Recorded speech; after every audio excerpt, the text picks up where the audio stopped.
You're listening to the Grand Salt Morning Show on KHZ Productions.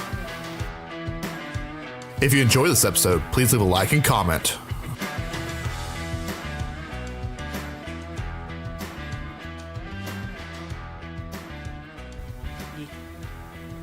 Hello, this is Jordan. And Jared. And Kale. And Kate's in the room. We're recording at my house, and this is Grand Salt. We're going to be talking about just some general movie news that we've missed. I've been gone for a little while, but I've been on vacation, so that explains my absence. Hopefully you've been listening here with Kale, with a youth critic, to keep up with movie news. At the end of this episode, we'll also have an interview with John Micheal Hightower. John Micheal Hightower, sorry. Jeremy maybe another week, sorry. And we can go ahead on to it. So, let's talk about Jeremy Renner. That's who I was thinking of. Sorry. With Spawn. He may be joining the Blumhouse superhero movie. They may be rebooting that. Finally. Yeah, it was announced last year at Comic-Con, and Todd McFarlane was, last I heard, was writing and directing the movie. The original. What was your thoughts on the original Spawn? You guys have any kind of opinion on that? Not memorable. Bad special effects. It was a little rough. I have to say that. If it was made nowadays, and we have this chance to see it made nowadays, I think it'd be much better with actual special effects than what they try to get away with. Well, and back then we also had the ye old Daredevil movie, and we see what we've done with that now. With like the writing is so much better, and the one shots, and that's my dishwasher. Hopefully that ends in a second. There we go. And speaking of older actors, Billy D. Williams is reprising his role of Lando Calrissian for the new Star Wars. What do you guys think of? I'm having a brain fart. The current Lando, Donald Glover. Donald Glover. There you go. What do you think of him? How do you think his portrayal went over? Made the movie for me. Aside from the little ending scene with my favorite Star Wars character, but I think that he'll be fine. I mean, he knows exactly who he's playing. Yeah, it's just many years after, and I'm worried about his health. We've already lost, one Star Wars original cast. I don't want to shoot for a second one because of something happening. Well, the good news is they're about to literally start filming this movie. Yeah, but didn't Princess Leia's actor, didn't she die in the middle of filming? No. She got all of her parts finished, so whenever you see her laying in the incubator, that's all CGI. Gotcha. But everything else that she's actually doing and talking is actually her. Okay. I was curious about how they were going to do all that. Yeah. And Harrison Ford got hurt on one of the film sets, so we're dealing with Harrison Ford actors. is not going to be in the... The first day knees need to get on it. Yeah, we're dealing with actors who are, no longer in their prime. They're still great actors, but they are older, and we got to keep that in mind. I mean, not everybody's Betty White. Yeah, Betty White can just keep going forever. Betty White is in her prime. Betty White was in her prime whenever she was in the Golden Girls. She's still in her prime. She's got that, she's got that potty mouth grandma that I love so much. Sassy mouth. Oh, what's the guy who plays Neo? What's his face? I'm terrible with names Keanu today. Reeves. Keanu Reeves. I don't know why I'm so terrible with names. She's got the Keanu Reeves things going on. He's immortal. He has not aged any since he was first coming out.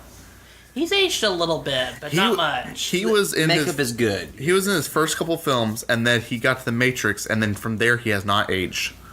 He just got slimmer. Yeah, I saw him recently in the Point Break movie, all the way back. And I could tell he's aged a lot since then, but it's not much. His voice is a little bit more deeper, but yeah, it's not that much. I'm excited for his movie he's doing with Winona Ryder. There you go. I'm so terrible with Renoa. Is it the lady. Destination Wedding? Yeah, the Destination Wedding. It looks like so much Reunion. fun. It looks like it's going to be great. I love those kind of things where it's two actors who are not normally known for comedy coming together to do something funny. Speaking of that, did we review Tag last time we were on here? No, we didn't. And I never did on the show. So we watched Tag, and we talked about this at breakfast as well. The movie was absolutely hilarious. I loved it. The actors were all great. It had a good cast, all of them memorable. I just really enjoyed it. What do you guys think? I thought that it was a very, very good story. They did Crafty Apes. Mm-hmm. They did all of the VFX for it. Yeah, there were VFX in that movie. They showed us a little bit of like what happened in there, but I was overall very pleased with the movie. The story was good. The characters were great. I was really, really fond of the stoner guy. And for a comedy, it had a good bit of action to it in the way they did it. Oh, yeah. They pulled off the Sherlock Holmes slow motion think it out stuff pretty well. And I love that stuff. Yeah. Side note, that's also getting a sequel. New Sherlock. A new Sherlock is getting a sequel? Yeah, they've announced a sequel a to third it. movie with Really? Robert Downey Jr. and Yeah, and maybe Guy Ritchie to coming back. After I still think they missed an awesome opportunity in Infinity Wars for Robert Downey Jr.'s character and for Benedict Cumberbatch's characters to look at each other and someone say, "No shit, Sherlock." Mm-hmm. They both played him. They needed that line. There's one more movie. Yeah, there is one more movie. So I hope the writers are just like, you know what? We need to make an outside reference. Mm-hmm. It might be too on the nose. It would be so great. It The would whole make theater would erupt and start clapping. the fangirling. They had a really bad backlash with Beauty and the Beast and Harry Potter. Really? Yeah, because in the new Beauty and the Beast, Emma Watson made a time reference, and all the Harry Potter fans were like, no, Disney can't do that. So, ever since then, Disney's been kind of hesitant to add any outside reference. I know, but it's if you think about it, it's a saying that everybody has used at least once. Like, No, once I get a week. that, but all the Sherlockians are going to be so pissed if anything else is like... No, they'll be like, yeah. Maybe, Also, but- I see Robert Downey, I see Iron Man saying it to Yeah. I see him saying to him. It's a bit on the nose, but the thing is, I don't care. I don't care. But yeah, Tag was good. Speaking of other Marvel movies, we haven't really talked about Ant-Man. Only one of us in the room has seen it. Or two of us. I've seen it. Can you give us a non-spoiler review of it? Real quick. Just like the first movie, but funnier. Yeah, I will say this. It's funnier, it's more breezier, there's less of a villain, like it's kind of a nice core movie. But it's still like fun, breezy. I had a great time. The characters are much more evolved. There's a lot more funnier gags with the suit. There's overall, it's a much more organized, much more cohesive, much more visually interesting than the last movie. And also, it's a fun movie. It is very small stakes, but I think after everything in Infinity War, you kind of need like a small, like, let's have fun. Only thing I'll say is, don't watch the post-credits scene. Do not watch it. It'll kind of kill the mood. And also, you know what's going to happen. You know something. You know what's going to happen in those post-credit scenes without even watching it. You're giving too much. I'm telling them non-spoilery. So anyway, yeah, it's good. My It's only- a good movie. the, B plus. it's also the movie that they've now passed $17 billion in revenue. And it's their 20th movie. My biggest question is, does the guy from the first movie that explains how he got the information do it again? That montage where he's like, someone told me this, da, da, da, da, Yes. and then they does it again? Yes. That's the greatest part. And I think when they do And it's way funnier than anything in the first movie. I feel like when they do Infinity Wars 2, they need to bring him back and have him do a recap of everything that's happened so far in Marvel. I just want him to explain it all, because it was the greatest scene ever. Well, we'll find out in Infinity War Part 2 if he survived. True. Listen, Linda. So, also, let's see here. Miss Marvel is coming out here soon. Mm-hmm. What are you guys' predictions on that? I think it's going to be really close to how Wonder Woman was. I think they are going to do something with Thanos, but they're not going to do, like, anything big. Like, he may be the end credit sequence of that, because they have a history in the comics. They have a huge history in the comics. But it's also set back in the 1990s. Yeah. There's, like, so many ways that Infinity War ends in the comics and all of, like, the Infinity War type storylines. Captain Marvel, is one of the endings for it. She is one of them that defeats Thanos in the comic books, but that's only one version. But it's not the version I think it's going to be. I think it's going to be the Soul Stone version. It's a fair enough theory. As far as Captain Marvel goes, you know, the more that is coming out about it, it does sound a little bit like Wonder Woman. I mean, Miss Marvel is like a pilot. I'm assuming for like the latter end of the Gulf War. Essentially, I think she's a test pilot. Okay, so she is. So I mean, she's in like a war thing, and then, you know, of course, you know, she's gonna have her powers, and I think it's gonna be skew more towards.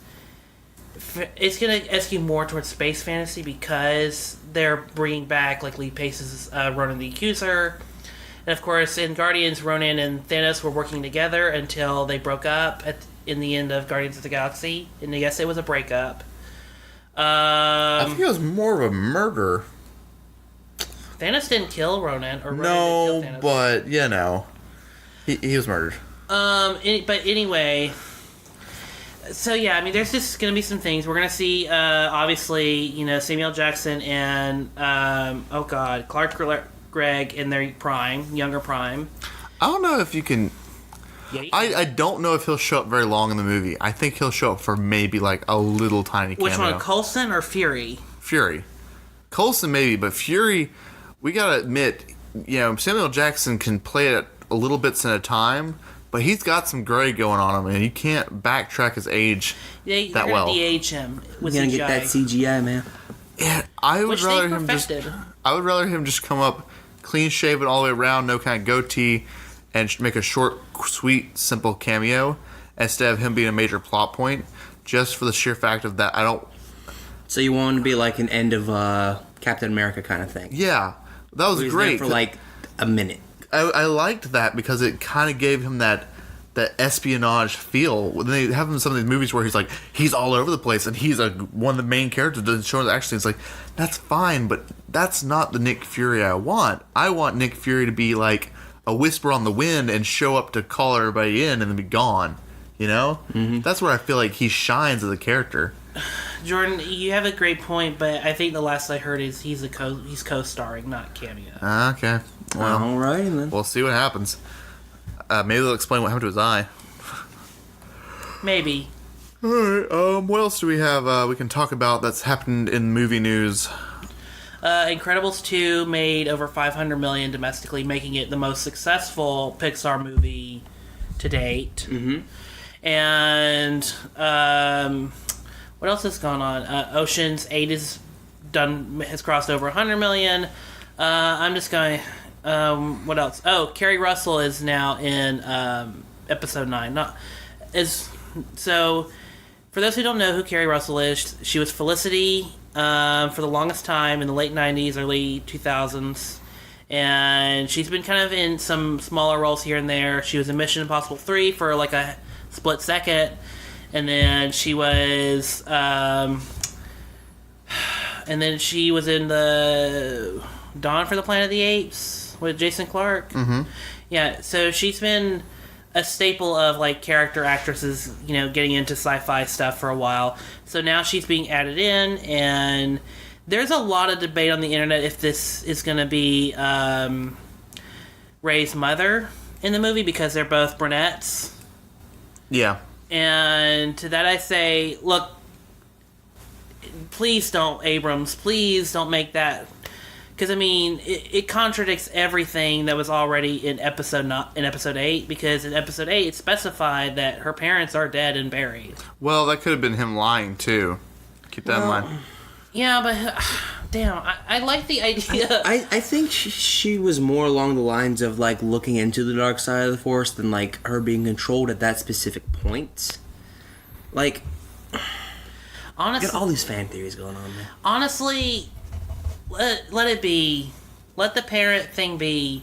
Let it go. They're dead. They're buried. They were alcoholics. Rey is a nothing character that's thrust into this, intergalactic war. Let it be. It makes her more cooler.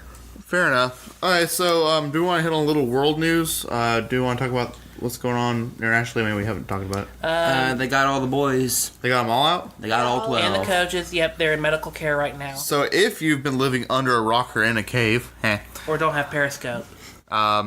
essentially a group of Thai soccer players were led in by their coach into a cave system. Then they had a massive rain, and it trapped them in there. And they had to have divers go into these caves and drag them out. One diver died by drowning, and they got all the kids out now. But I'm pretty sure the coach is getting charged with child endangerment and numerous other charges. So he's Good. probably That was yeah, a really dumb mistake. like Thai public enemy number one right now. The problem is that it's during the raining season. Yeah. So their caves are going up and down with water. And hints on season. It's not like, oh, we have light showers. It's like, no, you have a few months of massive rains. Monsoons, essentially. Pretty much. So again, those caves, the water rises. I'm surprised the kids even lasted that long. Oh, yeah, they were in there for like half a month. I mean, it was the coach's mistakes for even thinking about taking those boys into the caves. Yeah. It's ridiculous. I hope they get charged with more than that. Well, we'll see. It's going to be a ongoing development. So, does anybody else have anything they want to talk about before we get to this interview at the end of this episode? It's a short one this week, mostly because we're still just trying to recoup through the summer. Once the summer kind of comes to an end, we'll be doing normal, longer episodes. But like I said, I've been on vacation, so that's why we haven't had one in a couple weeks. But anybody have any stories, anything going on, any events? I have a film this weekend I'm working on. I'll talk about that at the end. Oh, Spider-Man 2 got a title. Spider-Man Far From Home. Oh, yeah. And it's starting filming this week in New York. Okay. Jared, do you got any projects you're working on currently you want to talk about? Not currently that I'm willing to say yet. Fair enough.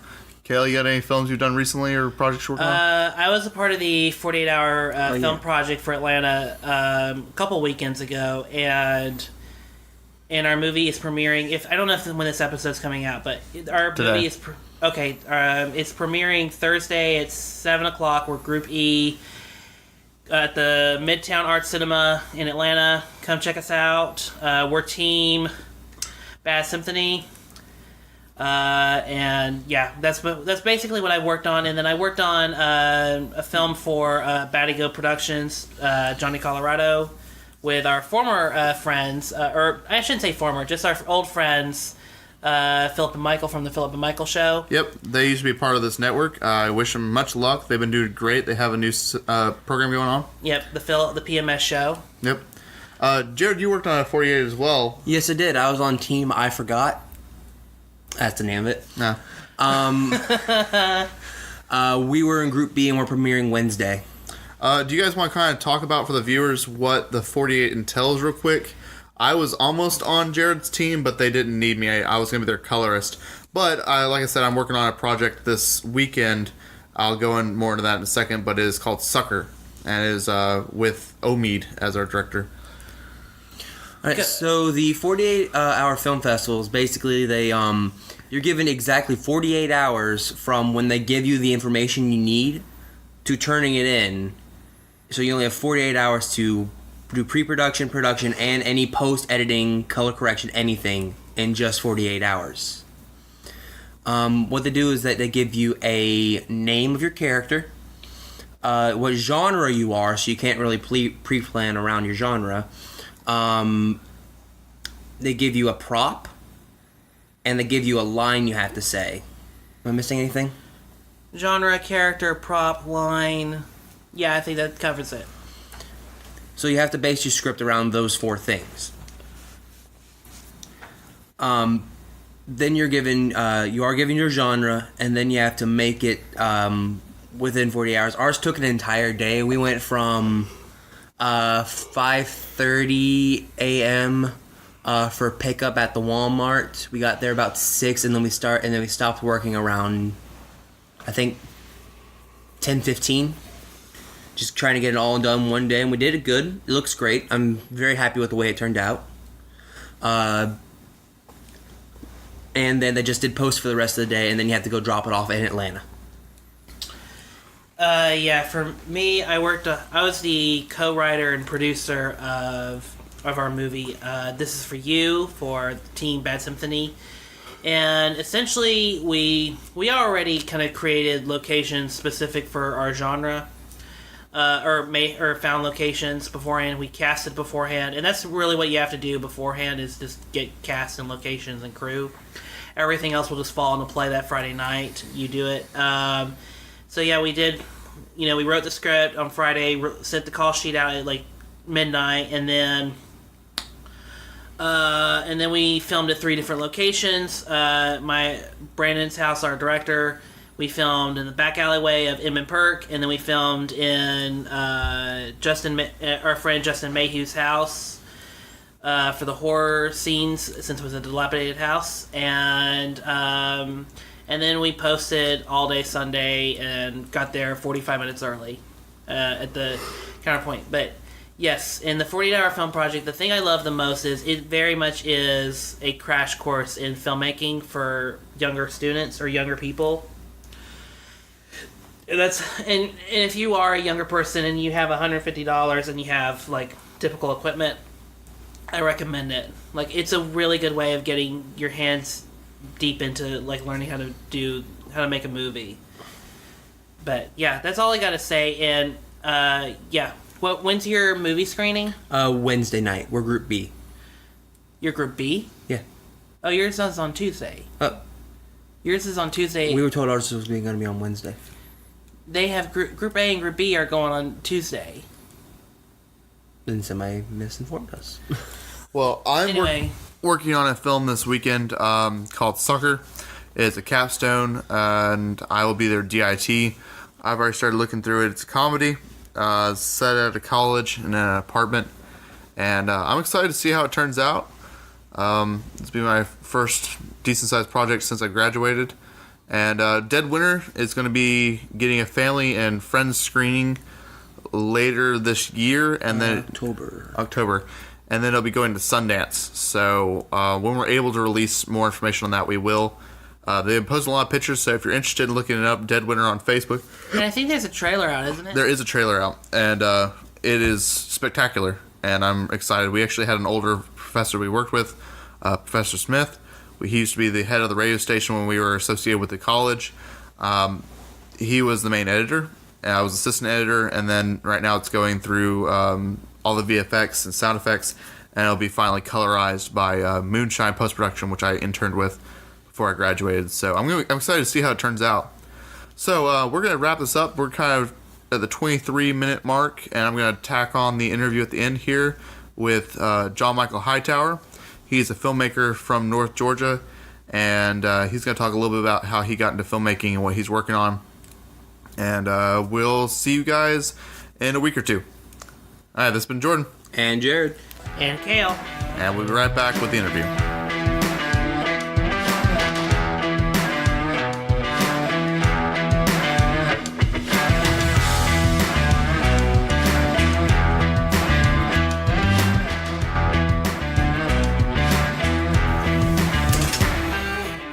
I'm here with John Micheal. Go ahead and say hi. Hello. Okay, so we're going to be asking him some questions like we've done with all the other directors, producers, writers, and so on. And just get know a little bit more about him and a little bit of insight on what it's like to be a director and writer and actor in the film industry and on the indie side. Currently producer as well. And producer as well. And I've heard you got a new project you're working on currently as well. So we'll talk about that at the end. Yes. Okay, so we'll start off. What got you into film? Oh, well, I have always been interested in film ever since I was a kid. Being a just younger and not very experienced with, the business side of things. I always looked at the glamorous, more acting side of things. As like I always wanted to be an actor. I always looked at movies and TV shows and thought, oh, this must be the life, doing all that kind of stuff. And then, of course, as I got older and noticed that there was more to it than that, I just slowly developed, I think it was in college actually, that I slowly developed my passion for writing and directing actually, and bringing full stories to life rather than just portraying it. I've never really actually lost my ability, well, I'll say ability, or my desire to act, but I think I've developed more of a passion for writing and directing and using other people's talents more as well. And I've started collecting film soundtracks and all that kind of stuff since an early age. I've got into the music portion of it as well, really developed an ear for film scores, for composers like Hans Zimmer and James Horner and Bruce Rowland, Joseph LaDuca, Brian Tyler, just to name a few. And it's as time has gone on, and I've learned more about films and everything like that, I've grown more of a passion for editing as well. And just kind of getting involved in the whole film process. My parents were not very supportive of me getting involved in the film industry because my mom tried to be an actress in the 70s and she failed at it, and she always felt that I would fail as well. And I'm like, Mom, we live in a very different time period now. Just because Bonanza or Gunsmoke didn't want you back in the days doesn't mean that we're not going to be successful. So I went for it, and now they're just kind of sitting back and drumming their fingers and just watching what happens. And so I've got a lot of things to prove to a lot of people for sure. Okay. And is there, you mentioned a couple people in the music industry and stuff like that have worked on films. Is there any movies directly that have influenced your career? Oh, wow. Well, definitely Chris Nolan's Dark Knight trilogy. I mean, I think that's filmmaking at its very best. I mean, in my opinion, that trilogy is really what launched the superhero franchise. I think that we've kind of seen over the last 10 years. I think it pretty much started with that. Definitely the Jurassic Park franchise. Now, currently the Jurassic World trilogy that we're in. I mean, that was just a movie that you could only make one time, and it was just done so wonderfully well, and it's been continued so far. It has been continued very well, in my opinion. But each film is also kind of part of its era when it comes out. Absolutely. You can definitely feel the 90s influence in the first Jurassic Park, and the first trilogy, and you can definitely feel a more modern, almost comic book feel to the Jurassic World kind of stuff. Also, the Rocky franchise. I love wrestling. I love boxing. I love the music in that. When Rocky fights Hulk Hogan and Mr. T and all that kind of stuff. I love that entire franchise. I like what they're doing with Creed now. It's nice to see. It's nice to see a character portrayed like Rocky Balboa. It's so cool to see Rocky portrayed from the 1970s all the way up to modern times. I think only one other actor, Jim Arness, who played Matt Dillon in Gunsmoke, I think only one other actor has had the privilege of playing the same character over 50 years. So that's true. Yeah, and Jim Arness played Matt Dillon from 1955 all the way to 1975 when the show ended, and then of course they made 5 made-for-TV movies with Jim Arness and Gunsmoke. Well, to be more accurate, played the same character consecutively, because there's a lot of characters where they played their character and then there's been a time jump and they still played the same character, but it's like a cameo or something like that. He's done it consecutively in multiple films. He's done it consecutively in multiple films, and with a little bit of a time lapse. I mean, the 5 made-for-TV films that take place from 1987 to 1994, I believe. 2 took place 2 years after he retired as the Marshal of Dodge. So yeah, there's a little bit of a time jump, but yeah, he plays the same character, and it's interesting to see how his character evolves over the censored era of the 50s, the crazy hippie generation of the 60s and 70s, and the very in-your-face modern day individualism society of the 80s and 90s and today, and yet how much his character still remains the same, how much he's still true to the roots and everything like that. So I love franchises like that: Rocky, Jurassic Park, the Dark Knight trilogy, Gunsmoke, all of those original storytelling kind of franchises that have been redone, ripped up, rebuilt, overdone throughout each generation. So, What was the first film you worked on? oh, the first film I technically worked on? Oh gosh. Well, I mean, I don't know if this really answers the question as I'm going through my back history. I did a couple of commercials and music video in high school. When I got to college, I think the first film that I actually wrote and directed was a small piece for our psychology class.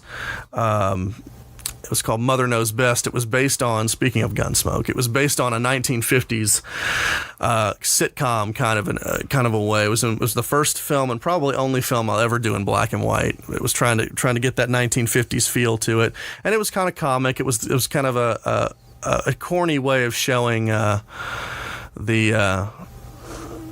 had Aaron Harker play opposite me and my brother, and it was kind of a comic way of showing the benefits of studying versus not studying. Very simple concept. We didn't really go very far with it. I directed another smaller film in our cinematography class called Hall Pass. And then I did a couple of 2 or 3 silent films, part of my silent series, I call them. And then I started working on my first feature, which was Song for the Wounded. And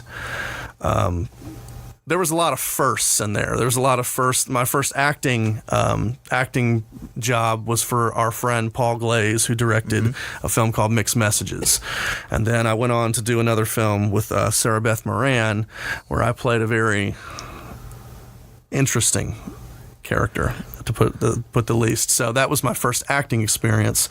I guess to technically answer your question, I think Mother Knows Best was probably my first actual film. So... Okay. But it's hard to categorize all these things because was your first commercial, is that considered a film, or was it your first feature, or what is? Whatever you consider it to be. Whatever you consider, that's right. And speaking of what you consider, what would be your favorite moment on set? What is that moment where you're just like, this is why I'm happy I'm doing this? What is that moment where, or offset, or is there a moment in the filmmaking process where you go, it's just in your heart, like, this is why I'm doing it? Well, yeah, I think I'd have to say I really started to... The short films that I did previously, it all happened too fast for this to really happen. But when I did Song for the Wounded, it was a very... it was very wonderful to see the cast's performance of their characters come to life. It was so humbling in a sense, I guess you could say, when you take your script and you take your writing and you present it to your actors and they just deliver their interpretation of what their character would do. And it's 10 times, 50 times, 100 times better than anything you could have conceived. Just seeing it come to life. And you're just sitting here like, yes, this is so perfect. This is exactly what I envisioned, for Karen's character or Scotty's character. This is totally what I envisioned, but just maybe had a hard time putting down on paper because it's hard to write scenes and make them perfectly realistic and make them, and just really just sitting back and just watching your actors just really bring your story to life in ways that you never really thought that you could. That is especially in the more faith-based stuff that I've done, especially when you're really having a hard time delivering something that you think is going to be meaningful but yet at the same time realistic. And that's where your actors come into play. They have to make the scene realistic. They have to make it work. And that's where they kind of pick up in their strengths where I'm weak in the writing. And I think that resonates a lot throughout the entire industry, where you have a character or a the best way I can think about it is when you do a transition from a book to a film, and everyone has this built-up consciousness of what that character's like, and you have the perfect actor, and I think that's what you're referring to, is like you have this world you have built in your head, and you have this character you want to see, and the person comes in and it's just like, yes, you are my fill in the blank, because they fit it perfectly. So many productions want to have that, and I've been lucky to have that for myself. So what kind of stories do you like to tell? Oh, well, the short answer is good stories. Obviously I've kind of dabbled a little bit into the faith-based kind of material where, I had to very, very early on, before I even really kind of officially got involved in the industry, even starting in college, I knew very, very early on that it was going to be very, very difficult for me to do both secular and quote-unquote Christian-based filmmaking. It was going to be very difficult. And I always said, well, I'll just kind of do both. Shoot, I'll do both in the same movie. And it's been continuously proven to me how difficult that is, because, you've got a secular audience that comes in and they want a certain thing, and you've got the faith-based audiences that come in and they want something different. And where you've got Song for the Wounded that's loosely Christian based and loosely, but then you also have this abuse scene, and you also have, the backstory about the two girls that is obviously less than perfect. So one of the complaints that I've gotten about trying to reach both audiences with the film is that I've failed and I've reached neither. So, I keep thinking about Michael W. Smith, who I met him back in about a few years back. I remember what he said in a 1992 interview from his Change Your World tour, his Change Your World album. He said, I don't write a record for the Christian market or the pop market. I just make a record. But, my faith is the most important thing to me, and I write everything from a spiritual perspective. I'm a pop artist. I grew up on the Beatles and Elton John, and I grew up in this quote-unquote Christian environment. All my songs have to be quote-unquote religious. I don't really look at it that way. And I don't look at it the same way either. I don't really make a story for the Christian market or the secular market. I make a story, but I do have to consider the audience, and I do have to consider what kind of people are going to be seeing. So I've done secular stuff. I'm working on a secular project right now that has nothing to do with religion at all, and but yet I'm keeping it clean, making sure that it still stays within, a certain. It feels right to you. It feels right to me, and that it's getting the point across. It's reaching a secular audience. It's telling a good story without compromising necessarily any values. So, as a director, is there any elements, styles, or cinematics that you employ in your films that are characteristic of your films? So, basically what you're saying is what my the head of the music department at school, Dr. Marker, he would say, what is a style of films that everyone would recognize this is John Micheal's film. Besides there being a lot of yellow in each film that I do, I guess there is a good sense of genre crossing that I tend to do. As you're watching Song for the Wounded, you're thinking, oh, I'm watching this nice little Hallmark movie and all that kind of stuff, and all of a sudden we take this nosedive into when the flashback scene happens into this dark David Lynch kind of film, and then we come out of that and then we win in this triumphant Jerry Bruckheimer almost kind of feel in the end, and a lot of people have said, find a genre and stick with it. I'm just like, I don't really know if good stories don't necessarily have to stick with one genre. That's something that Hollywood's kind of, and not all directors stick with the same genre. Not all directors stick with the same genre, for sure. I mean, now I'm having a hard time finding examples of when directors have kind of switched genres, so to speak, within the same film. But I think I've got a strong argument that many different directors do many different types of genre films. I think one of the things is being genre crossing, not necessarily sticking with one stereotypic type of movie, and just letting the story kind of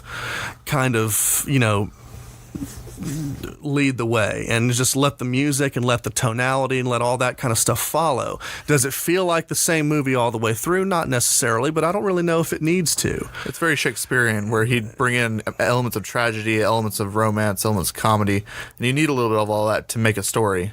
There you go. And a lot of people are going to have different opinions about how the story needs to be told. And, you know, as an independent filmmaker, I feel the privilege to take the liberty of telling it differently than a typical. I mean, there's basically, if you look at Hollywood films now, there's basically 4 different types of films that are being released right now: comic book movies, horror movies, sequels to already successful franchises, and your upbeat animated Disney type films. Those films that are being released right now. I think the 5th one, that would be the ones going for a certain demographic. So you have like the what's his name, Tyler Perry. His films go towards a certain demographic, and yeah, you have a lot of those kind of films like Get Out with Jordan Peele. That one I think is a wonderful film, but it is going towards a certain demographic, and it's still trying to tell a point. And I definitely recommend it to anyone that watches it. Yeah. So I'm not quite sure exactly how to fully answer that question. I don't know if in just the few films, I've got Song for the Wounded, I've got a TV pilot episode called Dark Intentions coming out, I got a short film about depression called Down in the Dumps, and I'm trying to eventually get around to my comedic TV episode, called Art of the Deal, but just haven't had a chance to get there just yet. And I'm not quite sure what tying factor is going to go into all of those, but maybe that might be something that y'all decide. Maybe that might be something y'all watch all of those different films and be like, now what's something common, something that you can tell that I wouldn't be able to tell? And sometimes it takes a little while. Like Wes Anderson, it took a while for him to get his stride and work with his DP and his editors and producers, where he has a feel. And you watch his films and you go, that is a Wes Anderson film. To give you an answer besides the dumb yellow thing that I just mentioned earlier, I guess you could say really good sunset scenes. I always take sunset scenes for mood purposes, and I usually shoot them with my iPhone because my iPhone picks up more of what my eyes sees, and I incorporate them into just about every film that I've done, especially the more dramatic ones. Fair enough. So, is there a favorite film you've worked on? Well, obviously, I'm most proud of Song for the Wounded at this point because it's just, Song for the Wounded will always be my first. It was my first feature. I think musically, I don't think I'm ever going to be able to come up with anything different or better than that musically. Cinematically, audio-wise, absolutely. You know, it was a work in progress. It was a learning experience. Mainly, it was just me and my DP doing multiple jobs pretty much through that entire process. Now that I have more of a crew, you're going to definitely expect to see more quality products coming out from a production standpoint. But from a storyline standpoint and from, music standpoint, I definitely think Song for the Wounded has definitely been my strongest project so far. And I definitely think that it's exactly the kind of message and exactly the kind of story that I want to tell. And it's I'm announcing that we're making a sequel to it. Probably going to start production for that sometime this summer, and it's going to be completely different. It's going to be completely some of the same characters, some of the same themes, but it's going to rely on mainly different characters and different backstories, and conquer some other themes we didn't get a chance to conquer in the first one. So, fair enough. So, what are you currently working on? You mentioned a couple of them. Do you want to go in depth on any of the films or TV shows you're working on? So I, after Song for the Wounded, that was mainly a lot of Atlanta's Christian acting talent that I had working on that, and they had reached the pinnacle of their free projects, I guess, that they're working on, because Song for the Wounded was pretty much a zero budget film, believe it or not. So I went on to look for other talent and look for other, opportunities, and kept a lot of the same ones, of course, that were kind of on my team as well. I met a really, really talented young actress in Nashville named Cheyenne Petty, who I've very much had the pleasure of working with. We sat down and definitely we're on the same page with a lot of things, so I casted her in my next my next TV pilot episode called Dark Intentions, which is a story about a private eye who was formerly a cop who got busted for just giving into temptation that a lot of beat coppers at the time would have given into, and his partner had to testify against him, and now he's kind of out doing his own thing and dealing with his own and he's not usually gotten a case of this magnitude that he gets in the beginning of the episode, and he realizes that the missing girl that he's supposed to go after was one of the victims that he found in a previous roundup that he had a brief relationship with, and it doesn't. We don't really go into why the relationship with her didn't work, but they meet each other again, and we find out towards the end of the episode that it was her father framing him the entire time. So some things we will uncover, and some things we will leave open for, like I said, the rest of the series if it gets made. And there's also a short film I'm doing about depression. I've always wanted to tackle that issue. And the reason I chose to go with the short film style is because everyone's been telling me, make a short film. Okay, I'll make a short film. So I decided to do probably about a 20 to 30 minute short film about this one girl's story to find herself and why she is the way she is, counterparting with her best friend who seems to have it all. Liz Bachman is the actress that we have playing Christy, the main character, and she has done such a fantastic job with it. And very excited to see the finished project. And it's going to be kind of like a PSA, kind of a depression awareness kind of thing to kind of educate the public on, especially college age. I mean, this is obviously very much written for a college age type audience.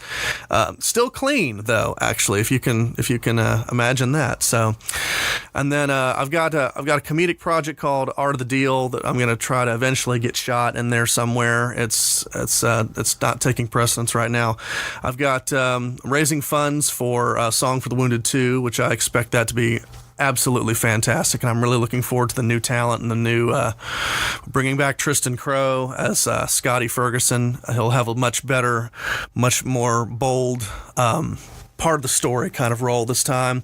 Hopefully we'll be bringing back Kate Barnett as Scarlett and making most of the story about her. I've got a few new contestants rounding out the roster, and one thing that we didn't do in the first film that we definitely are going to do in the second film is make, hopefully with the Scarlett character, if we can get Kate on board, is hopefully take a bitter showdown till the very end. Like the contestants really kind of showdown with each other up until the very end, and yet just before the very end there's this sense of, well, I'm not going to go into it. I'm going to let everybody be surprised. I got one more feature in the works about a couple who are having problems and they try to move on, and let's just say love may surprise them. So got those two in the works. And some things along the lines may come up as well, but those are the planned ones anyway. Okie dokie. Now I have a surprise question for every single person that I do on this interview series. For the listeners, this is actually a take 2 of this. We had another one, but we had a hard drive fail, and that was my bad, but we're trooping through it. So I got a new question for them to keep them off guard. So your question is, if you could be the understudy and or director's assistant to any director in history on a film, who would it be? Ooh, just one, huh? One director. You can choose any director and you can watch them, work with them, see everything they're doing. Well, I love Steven Spielberg, but I'm not really huge on his choice of music, with always having John Williams do his scores. Now, I love Ridley Scott's movies. I love the fact that he works with Hans Zimmer very often. Same for Tony Scott. May he rest in peace. Same for directors like Ron Howard and Antoine Fuqua. But I really like the style of storytelling that Spielberg does. I guess I'd have to go for Spielberg, and just because he manages to be so successful, but yet keep his films so incredibly clean, and he was an underdog. I think he was actually rejected from film school because his student projects were just that bad. And if you look back on his filmography with Jaws and all of the Indiana Jones series and stuff like that, he's definitely made a name for himself. Schindler's List. And Schindler's List is a really good one from that as well. He's got quite impressive filmography, actually. He does. And it'll be a very interesting day, not to say I hope for this, but when he dies, just to see what happens to all of his films and how it changes that. I would love to see a master grouping of all of his films together. Yeah, hopefully that won't happen for a long time. Yeah. I hope he keeps making films. So, is there any shout-outs you want to do? Any social media you want to plug? Anyone you want to thank or talk about? Well, let's see. There's so many. I want to thank, obviously, my cast and crew for Song for the Wounded. We just finished that together. We're very, very proud of that project, and I look forward to seeing most of you on the second one. We're gonna make hopefully something twice as good. Better pacing. We're gonna do something different with the music this time. More montage performances. I'd like to give a shout out to Cheyenne Petty, who's one of my new actresses who drives all the way down from Nashville to be a part of my films. And that speaks very, very highly to me. And I just hope that my writing and my projects do her justice because she's got incredible talent. I want to give a shout out to all of my cast and crew for the next two projects that we're working on.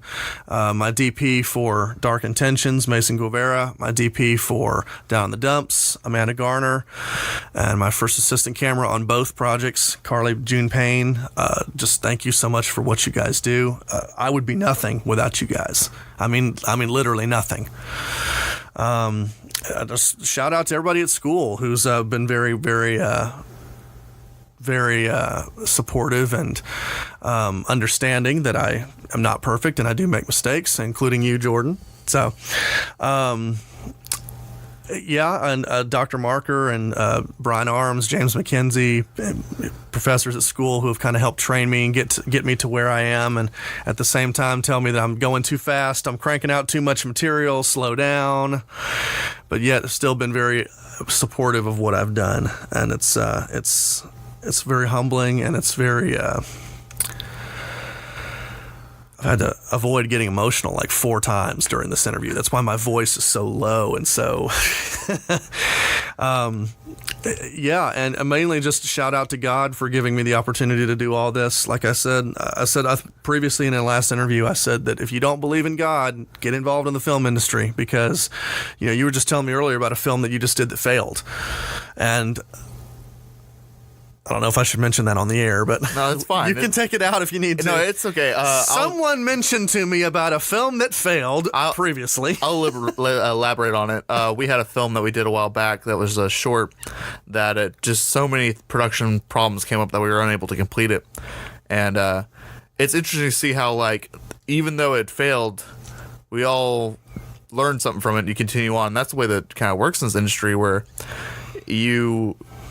whether it's a successful movie, whether it's a flop, whether it's the greatest thing since sliced bread, or it's something that just gets thrown into a playlist somewhere and someone puts it on the background and doesn't pay attention to it, you made a film. You've made something that goes down in history. And if you're putting content out there that is respectable and it is wholesome, and whether it be creepy or funny or loving or dramatic, it's still creepily wholesome. Interesting.